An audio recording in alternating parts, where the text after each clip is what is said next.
अस्सलाम वालेकुम फ्रेंड्स, कैसे हैं आप सब लोग। तो आज मैं शेयर करूँगी आपके साथ बहुत ही मज़ेदार हैदराबादी निज़ामी मटन की रेसिपी।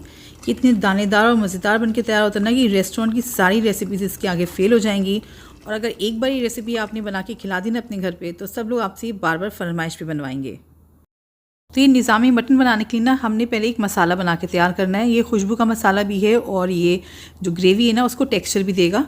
तो इसके लिए आपने थोड़े से खड़े मसाले लेने हैं, जैसे कि हरी इलायची, काली मिर्च, लौंग, दालचीनी, शाही ज़ीरा, नारियल का बुरादा हो गया। थोड़ा सा मैंने यहाँ पे सफ़ेद तिल लिया है और थोड़े से बादाम लिए हैं। धनिया पुदीने के पत्ते ले लेंगे, दोनों मिला के मैंने तकरीबन 1 मुट्ठी लिया है।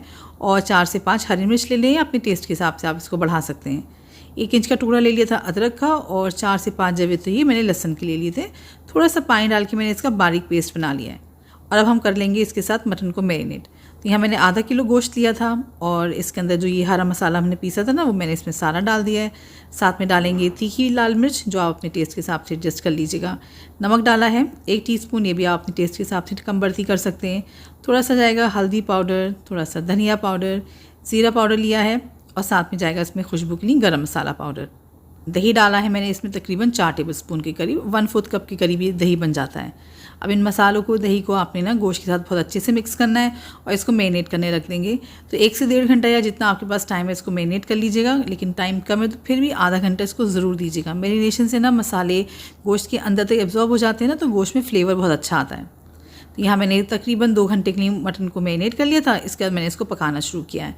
तो पतीली के अंदर मैंने यहाँ तेल डाल दिया तकरीबन 1/3 कप के करीब। तेल जो है ना आप अपनी पसंद के हिसाब से कम बढ़ती कर लिया करें। और तेल जब गर्म हो गया तो मैंने इसमें प्याज डाल दी है पीस कर। ये मैंने तकरीबन 150 ग्राम से करीब प्याज ले ली थी। और प्याज के साथ मैंने इसमें थोड़ा सा शाही ज़ीरा और थोड़ी सी हरी इलायची डाल दी है, ताकि प्याज के साथ अच्छे से ये भी भुन जाएगी तो इसकी खुशबू बहुत अच्छे से निकल कर आएगी। और प्याज को मैंने देखिए मीडियम फ्लेम पे अच्छे से गोल्डन ब्राउन कर लिया है। ये प्यारी सी प्याज सुनहरी हो चुकी है। अब इसके अंदर डाल देंगे मटन जो मैरिनेट करके रखा था। मीडियम टू हाई फ्लेम पे मैंने गोश्त को ना तकरीबन 7 से 8 मिनट के लिए फ्राई किया है। इसमें पानी बिल्कुल भी नहीं डालेंगे, गोश्त से और दही से पानी निकलेगा ना, उसी में गोश्त भुन जाएगा। देखिए तेल जो है थोड़ा सा सेपरेट होना शुरू हो चुका है, गोश्त भुन गया है। अब इस पॉइंट पे मैं यहाँ डाल रही हूँ कश्मीरी लाल मिर्च। इससे ग्रेवी में कलर भी अच्छा आएगा। वैसे तो ये ऑप्शनल है, लेकिन है तो ज़रूर डालिएगा और बाद में ही डालिएगा ताकि इसका कलर अच्छे से निकल कर आए। और मिर्च डाल के मैंने गोश्त को ना 4 से 5 मिनट के लिए और भुना है और ये अब अच्छे से भुन गया है। इसमें से खुशबू बहुत अच्छी आना शुरू हो चुकी है। तो अब इसके अंदर डालेंगे पानी गोश्त के हिसाब से, क्योंकि हमने गोश्त को गला लेना है। आप चाहें तो ये रेसिपी प्रेशर कुकर में बना सकते हैं, लेकिन ये ना कि ये स्लो कुक होता है ना, तो गोश्त का फ्लेवर बहुत अच्छा निकल कर आता है। तो यहाँ पे मैंने तकरीबन 1.5 कप के करीब पानी डाला था, क्योंकि गोश्त को गलने में थोड़ा सा टाइम लगता है। हाँ, लेकिन अगर आप ये रेसिपी चिकन में बना रहे हैं तो आपने पानी फिर बिल्कुल भी नहीं डालना है, क्योंकि चिकन जो है ना 15 से 20 मिनट में गल जाएगा।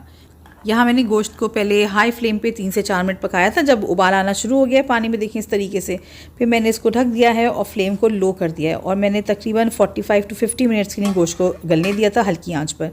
बीच में मैंने 1 से 2 बार चम्मच चला लिया था, क्योंकि इसमें बादाम वगैरह डले हैं ना, वो नीचे लग ना जाए। तो आपने ना हर 10 से 12 मिनट बाद 1 बार चम्मच चला लेना है। और ये देखें आप, ये शक्ल आपको माशाल्लाह नज़र आएगी तकरीबन 45 मिनट्स बाद। तेल सरफेस पे आ जाएगा और ग्रेवी कितनी दानेदार और खूबसूरत बन के तैयार हुई है।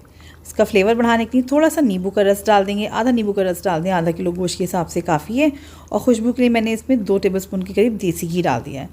थोड़ा सा इसको गार्निश करेंगे हरे धनिए के साथ। और मज़ेदार सही निज़ामी मटन बनके तैयार हो गया है। जितना ये देखने में खूबसूरत है ना, खाने में उतना ही बेहतरीन बनके तैयार हुआ था।